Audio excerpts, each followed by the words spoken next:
তাকে চোখে দেখতে পারি নাই, খুব ছোট বয়সে দেখছি, বড় হয়ে আর কখনো দেখি নাই, দেখার ভাগ্য হয় নাই। উনি মারা গেছে, এটা খুব বেদনাদায়ক, খুব কষ্ট দিয়েছে।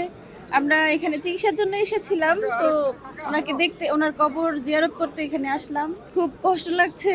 উনি অনেক অত্যাচার সহ্য করেছেন, দেশের জন্য অনেক করেছেন। আমাদের আসলে আমরা ওনাকে কিছুই দিতে পারি নাই, উনি আমাদের জন্য অনেক কিছু দিয়েছেন। আমরা খুবই ব্যর্থ জাতি। ওনার যে মমতা, ওনার যে দেশের প্রতি ভালোবাসা, দেশের জনগণের প্রতি ভালোবাসা, এগুলো দেশবাসী অনেক মিস করবে। দেশের জন্য মানে আমরা একটা গার্জিয়ানকে হারিয়েছি। একটা বটবৃক্ষ যেমন করে মানুষকে ছায়া দেয়, উনি তো ঠিক সেভাবেই আমাদেরকে ছায়া দিয়েছেন। একটা বটগাছ যখন না থাকে, বাবা যেমন না থাকলে একটা পুরো পরিবার নাই হয়ে যায়, ঠিক তেমনই উনি নাই, এখন দেশটাও এতিম হয়ে গেছে। ইনশাল্লাহ আমার মনে হয় উনি 100% পারবেন। আসলে এখন মানুষের সচেতনতা, জ্ঞান এগুলো অনেক বেড়ে গেছে আগের তুলনায়।